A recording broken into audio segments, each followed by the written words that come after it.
ফজা পাগলারে নিয়ে এপিসোড বানাইতেছিলাম, ফজা পাগলা যে ভুয়া মুক্তিযোদ্ধা এটার প্রমাণ সহ। কারণ কয়েকদিন আগে নূর বলছিল ফজলুর রহমানের মতো মুক্তিযোদ্ধারা এই দেশটাকে উপহার দিচ্ছেন, তাই এই মুক্তিযোদ্ধাদের বেলুনটা চুপসায় দেওয়া দরকার ছিল। এছাড়াও লতিফ সিদ্দিকীদের দেয়া ৭১ মঞ্চের মাধ্যমে আওয়ামী বয়ান ফেরি করার চেষ্টা করেছে, মানে সিপা চাপি যা পাবে তাই দিয়া ঢুকবে আওয়ামী লীগ। আর আজকে হঠাৎ করিয়া নূরকে মারাত্মকভাবে আহত করলো সেনাবাহিনী। হ্যাঁ, সেনাবাহিনী, পুলিশ কিছু দেখা গেছে, কিন্তু পুলিশের তরফ থেকে কোনো নির্দেশনা যায়নি, গেছে সেনাবাহিনীর তরফ থেকে। যদিও ফজা পাগলারে নিয়ে কিছু করি নাই, কিন্তু এই সমস্ত ঘটনা কিন্তু একই সুতায় বাঁধা। আমি দেখাই দেবো একে একে। আগে দেখি এই হামলায় সেনাবাহিনীর কে কে ছিল। আজকের হামলা হয়েছে লেফটেন্যান্ট কর্নেল রকিব, অধিনায়ক 18 ইস্ট বেঙ্গল, বর্তমানে জেলে থাকা আওয়ামী জেনারেল সালাউদ্দিন মিয়াজির ব্যক্তিগত স্টাফ ছিল, এবং এর সাথে ছিল লেফটেন্যান্ট কর্নেল আফজালুর রহমান। এই দুইজনের সরাসরি নেতৃত্বে এই হামলাটা হয়েছে। আর হামলার মূল হোতা, মানে যার কাছ থেকে পারমিশন এসেছে, সে হচ্ছে 9ম পদাতিক ডিভিশনের জিওসি মেজর জেনারেল আসাদ আর এক আওয়ামী লেসপেন্সার। তার আদেশেই রকিব আর আফজাল হামলাটা করছে। গণ অধিকারের অফিসের ভিতরে ঢুকে আসবাবপত্র ভাঙচুরের পাশাপাশি টয়লেট ভেঙেও নেতাকর্মীদের উপরে হামলা করছে সেনাবাহিনী। নূরকে আইসিইউ নেওয়া হয়েছে। আমি ব্যক্তিগতভাবে খোঁজ নিছি, আঘাত গুরুতর, তবে খারাপ কিছু ঘটবে বলে ডাক্তারদের আশঙ্কা নাই। এবং আইসিইউ আসলে নেওয়া অবস্থার অবনতির জন্য না, বরং অবনতি যেন আরো না হয় তার আগাম ব্যবস্থা হিসেবে এটা করা হয়েছে। আমি সবাইকে আহ্বান করব, নূরের দ্রুত আরোগ্যের জন্য আপনারা সবাই দোয়া করবেন, যেন বেচারার কোনো ধরনের সমস্যা না হয়। নূরকে এমনভাবে পেটানো হয়েছে যা আগে কখনো কোনো রাজনৈতিক দলের প্রধান নেতাকে করা হয়নি, সেটা যত ছোট দলই হোক না কেন। গণ অধিকারের অফিসে কেন হামলা করলো? পেটানোর পরে জুলাই আন্দোলনের পক্ষের একটা রাজনৈতিক দলের অফিসে আর্মির হামলা এই প্রথম। কেন করলো এটা আমরা মিলাই দেখবো। এখন প্রশ্ন হইতেছে যে কেন হইল। বিশেষ করে নূর যখন ওয়াকারের পক্ষে সবসময় দাঁড়াইছে, আর্মির পক্ষে দাঁড়াইছে সবসময়। হাসনাতের সাথে যখন ওয়াকারে সে বিতর্ক হইল না, নূর ওয়াকারের স্পোক্সম্যান হয়ে উঠলো। সে কইল ওয়াকারের ডাকে যায় নাই, ছাত্র নেতারা নিজে নিজেই গেছে। দেখেন ওই সময় নূর কি বলছিল সেটা একটু বলি। মানে আর্মিরে পাম দিয়া নূর বলছিল 5ই আগস্টের অভ্যুত্থানে সেনাপ্রধান ওয়াকারুজ্জামান গুরুত্বপূর্ণ ভূমিকা রাখছিলেন। 90 স্বৈরাচার এরশাদকে যেভাবে তৎকালীন সেনাপ্রধান নুরুদ্দিন খান জানাই দিয়েছিলেন, মিস্টার প্রেসিডেন্ট আপনাকে ক্ষমতা ছাড়তেই হবে, বর্তমান সেনাপ্রধান ওয়াকারুজ্জামানও কিন্তু শেখ হাসিনার আত্মীয় হইয়াও তাকে 4ই আগস্ট জানাই দিছিলেন প্রধানমন্ত্রী আপনাকে ক্ষমতা ছাড়তে হবে। আর সেনাবাহিনীকে টার্গেট করে এই ধরনের বক্তব্য আসাটা আমি সম্পূর্ণভাবে উদ্দেশ্যমূলক এবং অভিসন্ধিমূলক বলে মনে করি। এই গণ অভ্যুত্থানে সেনাবাহিনীর বড় একটা ভূমিকা ছিল, যা ভুলে গেলে চলবে না। সেনাবাহিনীর দিছে ওরে শান্টিং, এখনো এটা শান্টিং ভুলে গেলে এখন হয়। আর ভিডিও দেখি, শুনেন। সেনাবাহিনী এই ছাত্র জনতার গণ অভ্যুত্থানের শুরু থেকেই আমাদের সাথে ছিল এবং তাদের ছাত্র জনতার পাশে এসে দাঁড়ানোর ফলেই এই আন্দোলন চূড়ান্ত রূপ পেয়েছে এবং দেশপ্রেমিক সামরিক বাহিনীকে সেজন্য আমরা ধন্যবাদ জানাই। আমরা যে একটা নতুন রাষ্ট্র, নতুন রাজনৈতিক ব্যবস্থা গড়ে তুলতে চাই, সেখানে সামরিক বাহিনী, প্রশাসন, ছাত্র জনতা সকলের অংশগ্রহণ প্রয়োজন। সেখানে সামরিক বাহিনী কিংবা প্রশাসনের মধ্যে এই ধরনের বিশৃঙ্খলা তৈরি করে উস্কানি দিয়ে এটা করা সম্ভব নয়। যারা এগুলো করছে এর পেছনের কারণগুলো খতিয়ে দেখা দরকার। এমনকি এই মার খাওয়ার আগে, এই কিছুক্ষণ আগে, মার খাওয়ার কিছুক্ষণ আগে নূর কি বলছিল সেটা দেখি। আমাদের ভিডিও বানায় রাজনীতি খাইয়ে দেবে, এত আম্মকের দল তারা ভিডিও বানায় আমাদের রাজনীতি খাইয়ে দেবে। আমাদের রাজনীতি এত সস্তা? হ্যাঁ, মির্জা ফখরুল সাহেবকে বানায় ভারতের দালাল, আমির খসরু মাহমুদ চৌধুরীকে বানায় ভারতের দালাল, রুমিন ফারানাকে নিয়ে ভিডিও বানায়, সালাউদ্দিন সাহেবকে নিয়ে ভিডিও বানায়, জামাতের নায়েব আমির তাহের সাহেবকে নিয়ে ভিডিও বানায়, আমাদেরকে নিয়ে বানায়। তাহলে এই দেশে আর রইলটাকে বাকি? তাহলে তাদের রাজনৈতিক এজেন্ডাটা কি? এই দুষ্ট লোকগুলো সূক্ষ্মভাবে মানুষকে বিভ্রান্ত করছে, মানুষের ব্রেন ওয়াশ করার চেষ্টা করছে। তারা অলিয়া উলিয়া দেখবেন মাঝে মাঝে ইসলামী লাইনে দু একটা কথা বলে, দু একজন হুজুর মাদ্রাসার ছাত্রদের পক্ষে ফেসবুকে স্ট্যাটাস দেয় তাদের ফেসবুক রিচটা, ভিউটা ঠিক রাখার জন্য। তারপরে ওই ভিডিও বানিয়ে সেদিন নাকি শুনেছি ওয়ালটনের কাছে পাঠিয়েছে। এই যে নতুন আরেকটা টাউট দোকান খুলেছে বাংলা এডিশন নামে, সে চালায় নিউ ইয়র্কে উবার, সে এখানে 1.5 কোটি টাকা খরচ করে আপনার লা মেরিডিয়ান হোটেল, লা মেরিডিয়ান 5 স্টারে বাংলা এডিশন নামে ধান্দাবাজির নতুন দোকান খুলেছে। জাতীয় পার্টিকে কিন্তু এখন পর্যন্ত নিষিদ্ধ করা ওইভাবে যায় নাই। কিছুক্ষণ আগে বন্দুকলা গাড়ি দেখেছেন না, এখান থেকে টহল দিয়ে গেছে। তারা ভেবেছে আপনারা যদি জাতীয় পার্টির কার্যালয়ের দিকে যাত্রা শুরু করেন, সেই জন্য বন্দুকওয়ালারা একটা টহল দিয়ে গেছে। তাহলে জাতীয় পার্টিকে বন্দুক দিয়ে পাহারা দেওয়া হচ্ছে। জিএম কাদেরের বাসা উত্তরা, এত জায়গায় মব হইল, ওইখানে তো কোনো মব হইল না। তো এই যে যারা মবের পালোয়ান, যারা মব বিভিন্ন জায়গায় ফাটাইলেন, ওইখানে কেন ফাটাইলেন না? আবার সিলেক্টিভ মব করছেন, ফায়দা নেওয়ার জন্য, ধান্দা নেওয়ার জন্য অনেক জায়গায় মব করা হচ্ছে। প্রকৃত অর্থে গতকালকে এই রিপোর্টার্স ইউনিটিতে কার্যত এই সমস্ত বিভিন্ন ব্যানারের মাধ্যমে আওয়ামী লীগকে ফেরানোর কিংবা আওয়ামী লীগকে প্রাসঙ্গিক করার যে একটা প্রক্রিয়া চলছে, সেখানে বাধা দিয়েছেন যৌক্তিক।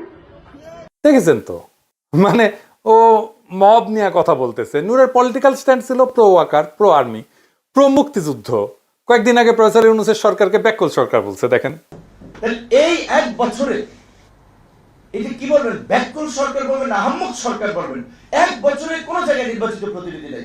ইউনূসের কার্যালয়ে ঘেরায়ের হুঁশিয়ারি দিছিল নূর। ভাঙচং ভাওতাবাজি বাদ দিবেন। ডিসেম্বরের মধ্যে আহত পরিবারকে 8 লক্ষ টাকা এবং নিহত পরিবারকে 1 কোটি টাকা করে আপনারা যদি সহায়তা দিতে ব্যর্থ হন, জানুয়ারিতে আমরা প্রধান উপদেষ্টার কার্যালয় ঘেরাও করবো। আমরা তার মানে গণ অভ্যুত্থানের যে সরকার, সেটার বিরুদ্ধে আর্মির পক্ষে নূরের সবসময় অবস্থান ছিল, যেটা ইন্ডিয়া এবং আওয়ামী লীগের একটা কাঙ্ক্ষিত অবস্থান। এই সরকারকে মেরুদণ্ডহীন এবং দুর্বল বলছে 11 মাসে নাকি তারা, মানে প্রেসিডেন্ট সরকার স্বপ্নকে দুঃস্বপ্নে পরিণত করছে। ডক্টর ইউনূসকে নিয়ে আমরা অনেক আশাবাদী হয়েছিলাম, অনেক স্বপ্ন দেখেছিলাম এবং স্বপ্নের বাংলাদেশ বিনির্মাণ করতে চেয়েছিলাম, কিন্তু 11 মাসে আমাদের স্বপ্ন দুঃস্বপ্নে পরিণত হয়েছে। এই কথা আরো 6 মাস আগেও বলছে, যখন মাত্র 5 মাস হয়েছে সরকারের ক্ষমতা নেওয়ার। দেখেন, শুনেন। 5 মাসেও সরকার এখন পর্যন্ত বিভিন্ন পরিস্থিতি নিয়ন্ত্রণে খুব দক্ষতার পরিচয় দিতে পারে নাই। আবার বলতেছে লেজে গবরে করে ফেলছে 10 মাসে। মানে সে বলতেই আছে, সে 5 মাস পর থেকে এই সমস্ত আলাপ দিতেই আছে। এমন কি এই সরকারকে পুনর্গঠনের দাবি জানাইছে নূর।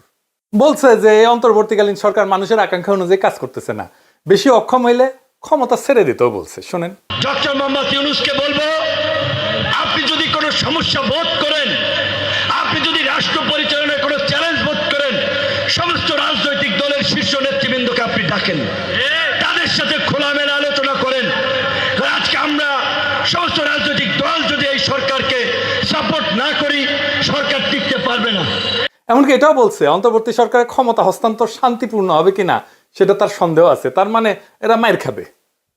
দেখলেন তো, মাইর খাওয়ার আগেও কথা বলছে মব নিয়ে, যে জিএম কাদেরের বাসার সামনে কেন মব হইল না। আবার শোনান এডিটর সাহেব। জাতীয় পার্টিকে কিন্তু এখন পর্যন্ত নিষিদ্ধ করা ওইভাবে যায় নাই। কিছুক্ষণ আগে বন্দুকওয়ালা গাড়ি দেখেছেন না, এখান থেকে টহল দিয়ে গেছে। তারা ভেবেছে আপনারা যদি জাতীয় পার্টির কার্যালয়ের দিকে যাত্রা শুরু করেন, সেই জন্য বন্দুকওয়ালারা একটা টহল দিয়ে গেছে। তাহলে জাতীয় পার্টিকে বন্দুক দিয়ে পাহারা দেওয়া হচ্ছে। জিএম কাদেরের বাসা উত্তরা, এত জায়গায় মব হইল, ওইখানে তো কোনো মব হইল না। তো এই যে যারা মবের পালোয়ান, যারা মব বিভিন্ন জায়গায় ফাটাইলেন, ওইখানে কেন ফাটাইলেন না? আবার সিলেক্টিভ মব করছেন, ফায়দা নেওয়ার জন্য, ধান্দা নেওয়ার জন্য অনেক জায়গায় মব করা হচ্ছে। হাসিনা 2024-এর নির্বাচনের আগে এই নূর কিন্তু জাতীয় পার্টির অফিসে গিয়ে মিটিং করছে জাতীয় পার্টির সাথে। জি, কিন্তু কেন নূর জাতীয় পার্টি নিয়ে বিশেষ করে সোচ্চার হয়ে উঠলো, এটার কোনো ব্যাখ্যা কিন্তু আমি খুঁজে পাই নাই। একটা কারণ হইতেই পারে ব্যক্তিগতভাবে ওর সাথে কোনো সমস্যা আছে। আরেকটা কারণ হইতে পারে জাতীয় পার্টির নেতারা পয়সাওয়ালা মানুষ, তাদের সাথে টাকা পয়সার আবার কোনো লেনদেনের ব্যাপার আছে কিনা সেটা আমি জানি না। তো জাতীয় পার্টির সাথে দৃশ্যমান সমস্যা শুরু হয় 2024-এর নভেম্বরে রংপুর থেকে। নূরের পার্টির বিভিন্ন জায়গায় জাতীয় পার্টির অফিসে হামলা কিন্তু করছে নূরের দলের লোকেরাই। এইবার আসেন আমরা কয়েকটা ঘটনা মিলাই দেখি, হয়তো কিছু সূত্র আমরা পাবো। আসিফ নজরুল এই হামলার নিন্দা জানাইছে, প্রেস সচিব বলছে ন্যাক্কারজনক হামলা। তার মানে এইটা সরকারের ইচ্ছায় হয় নাই, সরকার জানেই না যে এমন একটা ঘটনা ঘটতে যাচ্ছে। এটা করছে ওয়াকার নিজে। ওয়াকার যেটা করবে এই পরিকল্পনাটা কি আর কাউকে জানাইছে? আমার অনুমান ওয়াকার এটা জামাত আর বিএনপিকে জানাইছে। কারণ জামাত আর বিএনপির বিবৃতিতে আর্মির কথাটা নাই। কেন নাই? তারেক রহমান মবের কথা বলছে এমন ভাবে যেন মব করতে গেছে নূরেরা।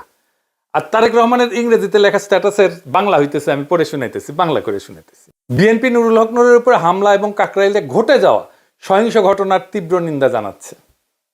কি কি ঘটছে সেটা কিন্তু বললো না। দেখছেন, আমরা গণতান্ত্রিক উত্তরণের একটা অত্যন্ত সূক্ষ্ম সময় রয়েছি, যার প্রথম ধাপ হলো জাতীয় নির্বাচন।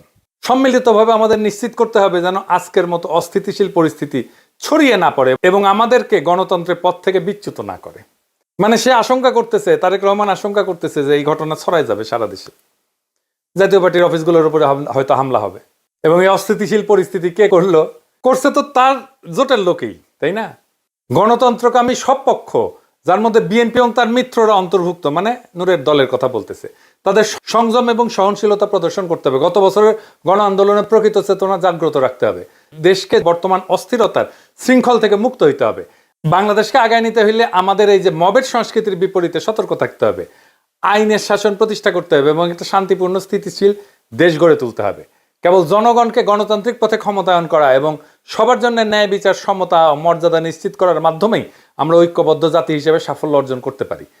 আমি নূরের দ্রুত সুস্থতা কামনা করছি এবং সরকারের প্রতি আহ্বান জানাচ্ছি যেন ঘটনাটির আইনানুগ তদন্ত পরিচালনা করা হয়।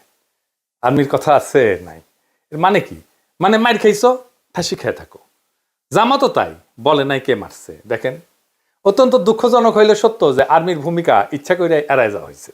ভাসুর হয়তো আর্মি, তাই তার নাম মুখে আনে নাই। তবে জুলাইয়ের তারুণ্য এই বিপদটাকে সঠিকভাবে উপলব্ধি করতে পারছে। এই ইস্যুতে একযোগে কথা বলছে। ও আকার আসলে আজকে টেস্ট করছে আমাদের হ্যাডম কতটুকু। সে রিফাইন্ড আওয়ামী লীগ আনতে যদি না পারে, তাহলে জাপাকে দিয়েই সে তার কাজটা করবে। ঢাকা বিশ্ববিদ্যালয়ের ছাত্ররা এনসিপি তাৎক্ষণিক মিছিল বের করছে, রাজপথে আসছে, তাদেরকে অভিনন্দন জানাই। খুবই গুরুত্বপূর্ণ রাজনৈতিক কাজ তারা করছে। এবার দেখেন, একটা খুব ইন্টারেস্টিং জিনিস দেখাই। এইখানে বুঝে যাবেন যে কারা এর পিছনে। পন্দের আলোর নিউজ, খুব ইন্টারেস্টিং। ঘটনা ঘটছে সন্ধ্যায়। গণ অধিকার পরিষদের নেতা নুরুল হক নূরকে গুরুতর আহত করা হয়েছে। ভিডিও ছড়ায় পড়ছে সোশ্যাল মিডিয়ায়। আর প্রথম আলো রাত 11:09 রিপোর্টে নূরের নাম পর্যন্ত নাই। এইটা সে টাইমটা দেখায় দেন। পুরা রিপোর্টটা করছে পুলিশের বরাতে। কেন কেন এটা এড়ায় গেল প্রথম আলোর মতো পত্রিকা? এইবার কানেকশন গুলো ধরতে পারতেছেন? মানে পুরা গেমটা খেলছে ইন্ডিয়া। ফজা পাগলারে মাঠে নামানো, লতিফ সিদ্দিকীরা মাঠে নামালো, আনিস আলমগীরকে মাঠে নামালো, আব্দুল নূর তুষারকে মাঠে নামানো, পান্নাকে মাঠে নামানো, গুলিস্তানে আওয়ামী লীগের ঝটিকা মিছিল, এই সবই একই সূত্রে গাথা। নিঃশব্দে বাংলাদেশ আরাক 111-এর পর থেকে হাঁটতেছে। আজকে ওয়াকার বুঝাই দিছে প্রফেসর ইউনূসের সরকার সে তো দেনা। আর তার এটা বুঝাইতে নূরকে স্যাক্রিফাইস করতে হয়েছে। একজনকে পিটাইতে হইতো রাজনৈতিক নেতা, গুরুত্বপূর্ণ রাজনৈতিক নেতা সবাই চেনে কাকে? নূর। কারণ মনে করছে নূর এত ডিসক্রেডিটেড হয়েছে যে ওরে পিটাইলে জনগণ খুশি হবে। হয় নাই, উল্টা হয়েছে। উল্টা জনগণ নূরের পাশে দাঁড়াইছে। পিটায় ওয়াকার তার ক্ষমতা দেখাইলো যে আমি কি করতে পারি। আমার অ্যাডম দেখো, ইন্ডিয়ার বড় সাও আওয়ামী লীগকে নিষিদ্ধ করছো, ছোট সাও জাতীয় পার্টিতে কিছু বলবা না। কিন্তু বুঝতে পারে নাই এই আর্মিকে ব্যারাকে ফেরানোর দাবি উঠবে। প্রফেসর ইউনূসের উচিত দ্রুত আর্মিকে প্রত্যাহার করা, মাঠ থেকে সিভিল প্রশাসন দিয়ে আইন শৃঙ্খলা রক্ষা করা। যেখানে আর্মি যাচ্ছে সেখানেই ঝামেলা করতেছে। এই জাতীয় পার্টির অপরাধ আর হাসানুল হক নূর অপরাধের মধ্যে কোনো তফাৎ আছে? নাই তো। জাতীয় পার্টির সকল শীর্ষ নেতাদের অবশ্যই গ্রেপ্তার করা উচিত। তারা অনেকেই হাসিনার মন্ত্রী ছিল। তো এখন আমাদের করণীয় কি? ইন্ডিয়ার রাজনৈতিক স্বার্থ রক্ষাকারী দল এবং শক্তিসমূহ যারা আওয়ামী লীগ, জাতীয় পার্টি, 14 দলভুক্ত সব কয়টা ফ্যাসিস্ট পার্টিকে নিষিদ্ধ করার উদ্যোগ গ্রহণ করতে হবে। গণ অভ্যুত্থানে নেতৃত্ব প্রদানকারী শক্তিসমূহ এবং পক্ষ অবলম্বনকারী রাজনৈতিক দলগুলোকে অতি দ্রুত একসাথে বসতে হবে। যেখানে বিএনপি, জামাত ইসলাম, এনসিপি সহ খুনি হাসিনা সরকারের উৎখাতের আন্দোলনের সহযোগী অন্য দলগুলোর ঐক্যবদ্ধভাবে ফ্যাসিবাদের দোসর এবং ইন্ডিয়ার এজেন্ট জাতীয় পার্টি এবং 14 দলকে নিষিদ্ধ করার কর্মসূচি দিতে হবে। আজকের এই হামলা কেবল নূরের মাথা ফাটানো না, নূরের গায়ে লাঠি পড়া না, এটা আমাদের গণস্বপ্নকে ভাঙার চেষ্টা। সেনাবাহিনী আর ভারত পুষ্ট দোসরেরা ভাবছে যে ভয় দেখায় ছাত্র জনতাকে চুপ করানো যাবে, কিন্তু তারা ভুল করছে। বাংলাদেশের মানুষ ভয় পায় না, ভয় করা ভুলে গেছে। ভয় পাওয়াইছে হাসিনা অনেক দিন, সেই ভয় ভেঙেই হাসিনাকে সে তাড়াইছে। জনগণ পিছু হটবে না, ইতিহাস কাউকে মাফ করে না। আওয়ামী লীগ, জাতীয় পার্টি, 14 দল যে যার রঙে রাঙায় নিজেদের বাঁচাইতে চাইতেছে, তারা সবাই 2024-এর জুলাই বিপ্লবের পরাজিত শক্তির দোসর। আজকে বাংলাদেশকে রক্ষা করতে হইলে এই দোসরদেরকে নিষিদ্ধ করতে হবে। সেনারা ব্যারাকে ফিরুক, আইন শৃঙ্খলা রক্ষা করবে জনগণের সরকার, সিভিল প্রশাসন জনগণের প্রশাসন। আমরা চাই ভারতের দালালি থেকে মুক্ত একটা স্বাধীন রাষ্ট্র, আত্মমর্যাদাশীল রাষ্ট্র। আজকে সকল গণতন্ত্রকামী শক্তিকে এক টেবিলে বসতে হবে। বিএনপি, জামাত, এনসিপি, ছাত্র সমাজ সবাই মিলে ঘোষণা দিতে হবে, আমরা ফ্যাসিবাদের শেষ চিহ্ন মুছে দেব। ফ্যাসিবাদের সহচর সকল রাজনৈতিক শক্তিকে আমরা বাংলাদেশের রাজনীতি করতে দেব না। আমরা ভারতের দালালি ভাঙবো। আমরা বাংলাদেশের ভবিষ্যৎ নতুন করে লিখব। যত আঘাত আসুক, যত ষড়যন্ত্র হোক,